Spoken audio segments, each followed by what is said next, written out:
So it's unfortunate to say that discontinuation is kind of just part of the life cycle of the fragrance community. You'll have a new fragrance come in, it'll blow you away, it'll smell amazing, and then a couple years later, it'll just be gone. It doesn't always work out that way. There are fragrances that have been out for several years and they're still going strong, no signs of discontinuation. There are fragrances that have been out for several years but have been discontinued. There are fragrances that have been out for not even a year and have been discontinued. So it's literally all over the place. I don't want to freak you out too much, right? I don't want this to plague you and stress you out, right? Still enjoy the hobby, enjoy your fragrances. But it kind of got me thinking, if fragrances just started vanishing out of nowhere, which ones would I miss the most? And I think I've narrowed them down right here. Now, like I always say, I think anyone who watches this channel would be able to know which ones I would miss the most if they vanished, right? I think everyone, for the most part, knows what I would put in here, and therefore, that wouldn't be a fun video. Like, you guys know all the main ones that I love, and it would be really obvious and really easy. So these are the ones that I would miss the most that aren't my normal choices, ones that you maybe wouldn't even think of. Some of these you would, but some of these you wouldn't. All right, let's go and get into it. 10 fragrances I would miss the most if they just completely vanished out of nowhere. This will be linked down below, so you can get them for a price below retail. Let's just get into it. First up, SPICEBOMB Infrared. So this is kind of a weird release, or at least it was a weird release for me when it first came out, just because I thought it was kind of random. And I apologize, I've been fighting something the past few days here. I have a cough, my voice is kind of on the verge, so if I sound a little bit weird, that's why. Just hang with me. It's been quite an interesting few days here, but you guys know the show must go on. Content doesn't stop coming out. This one has red fruits, cinnamon, tobacco. So the main difference with this one is that it does have the addition of red fruits. A little bit of a sweet fruitiness where the original Eau de Toilette doesn't have. It does fit the closest to the original EDT. And back on point to what I was saying, I just thought it was kind of random, you know, because when you do smell it, it is very similar to the OG SPICEBOMB Eau de Toilette, but it has just enough of a difference that makes it worth a purchase, at least for me. Most of you would probably expect me to put SPICEBOMB Extreme, and yeah, of course, I would miss that one a tremendous amount if it just disappeared. But really kind of next up, good old Infrared. While it doesn't get a lot of attention, I would miss this one a lot. I really like this one. You probably could guess this one, I suppose. AZZARO Chrome Extreme has an Acqua di Gio Profondo smell to it with cashmeran, orange, sea notes, that sort of thing. What I like so much about this one is that, one, it's much more affordable, like half the cost or so of Profondo, depending on bottle size and discount and stuff like that, and where the price is. The price has come back down on this one a little bit. It did get pushed up into the 50s again. Now it's down to the mid 40s. I will link it down below to the current best price. It's still worth that. In my opinion, it's worth its weight in gold. It's a great mid-range slash almost cheapie, and it's also a little bit different than Profondo as well. It has less of the mineral notes type of smell, so if Profondo is too heavy on that for you, AZZARO Chrome Extreme is just a bit more clean and fresh all the way around. I would miss this one a lot if they completely axed it and if it vanished, because this is really solid stuff, especially for the price. All right, next up, Pepe Jeans Cocktail. So this one is a little bit tricky to find sometimes. It's kind of one of those things where you just had to be in the right place at the right time. FragranceNet had it in stock for a little while, I believe, when I did my summer designer list for this year. Now it's back out of stock. It'll come back in at some point, I'm sure. But it's very, very citrus heavy. You get a very photorealistic kind of bergamot grapefruit opening up top. It's very sour and bright, a little bit kind of tart as well, a little bit sweet from how the citrus comes across. It's really impressive. Like, it's a fragrance that you may not think too much of when you look at it, no breakdown, whatever. It's relatively affordable when it's available. But it's one that brings a lot to the table for me. I'm a citrus lover. You know, summertime is my favorite time of the year, so I like to really break out some of my favorite citrus summery fragrances. And this one always puts me in just a relaxed, refreshed summer mood. Next up, Valentino UOMO Intense. So you guys know the deal with this one. It's got iris, it has leather. What I like about this here is just how smooth and creamy it is. Now, of course, Dior Homme, Gentleman Eau de Parfum are also in the same ballpark, and they're also very smooth. But this one is kind of in the middle in terms of maybe the challenging aspect of it, where the Dior is going to be the most challenging, Gentleman the least challenging, and this one kind of fits in the middle. So it's a good middle point, you know, it's a nice compromise. If you want something that still has mass appeal to a high degree, but you also want something that maybe will pose a bit of a challenge, that's where this one fits in, and that's why I like it so much. Of course, the others, I would be devastated if they vanish. But especially this past winter, Valentino UOMO Intense has really grown on me a lot. I don't know, kind of random, but it has, and it's become one of my top favorites. Next up, we have Low to KENZO by KENZO. This is going to be tough to get focused. You guys know what it looks like anyway, right? Yeah, there we go. Low to KENZO. So this one has grapefruit. It's got balsam fir, woods, I believe a ginger note in here as well. Man, grapefruit heaven. Now, what's nice about this is it's nowhere near the level of grapefruit as something like Light Blue Forever or Light Blue Italian Love.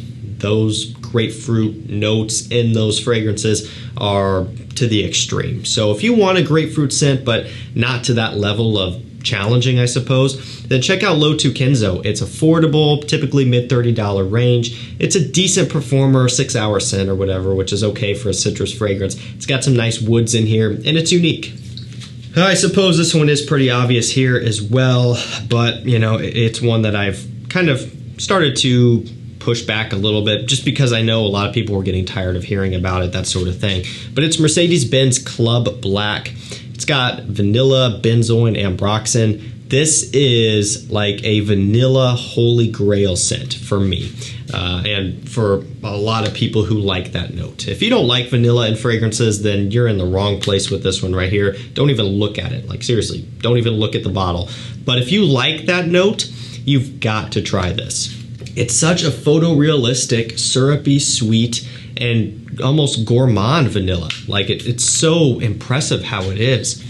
This must have been one of my bottles I haven't even sprayed yet. I don't even know.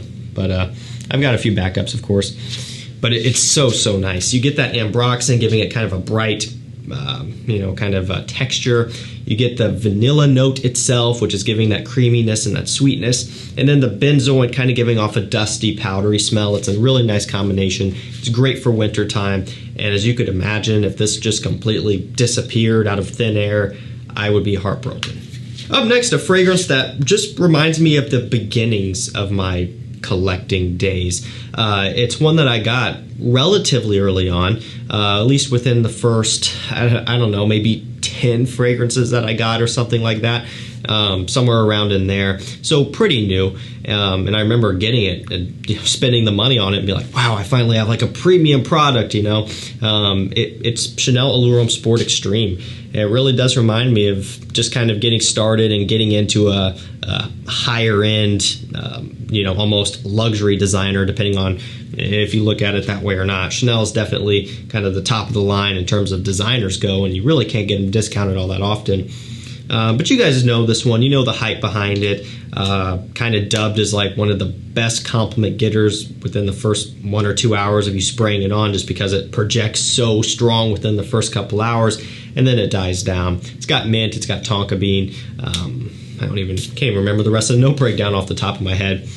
But I know it's got a nice powderiness to it. A very kind of chic and luxurious smell also. A little bit of a green mintiness, kind of a fresh balance. It's a fragrance that makes me happy, and it's one that I still wear all the time. I've got several bottles of it.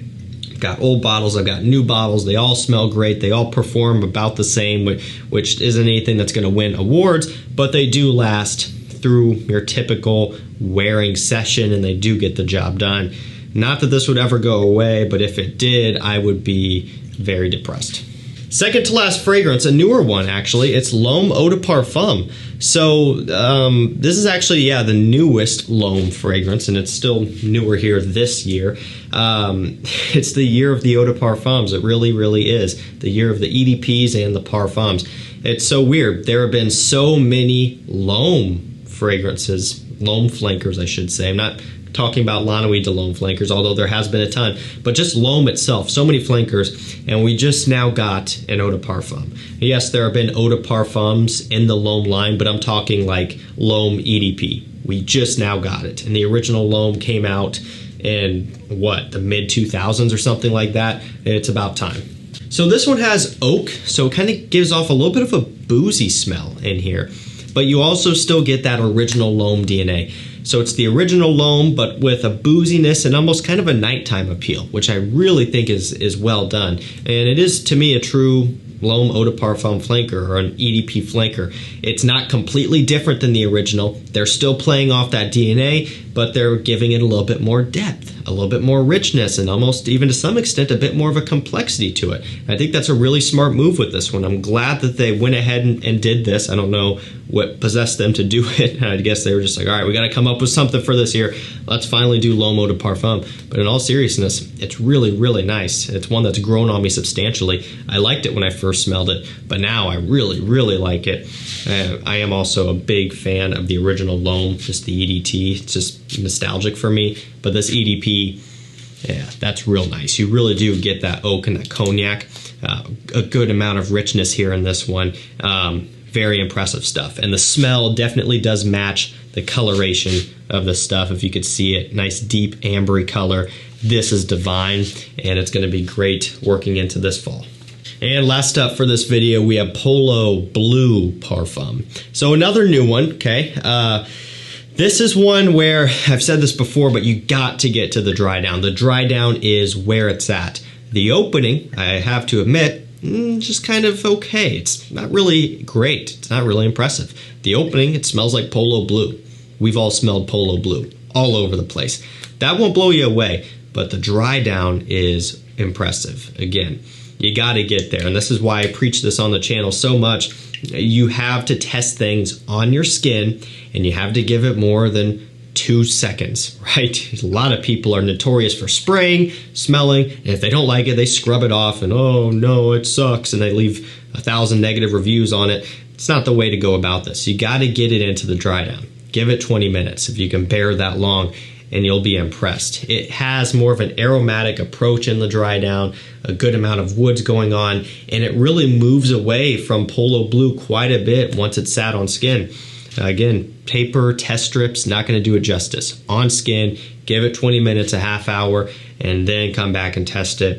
I think you'll be impressed. It's one of my favorite flankers out of the entire line. It's really, really nice. And if I'm ever in the mood for a Polo Blue, this will be the only one that I reach for.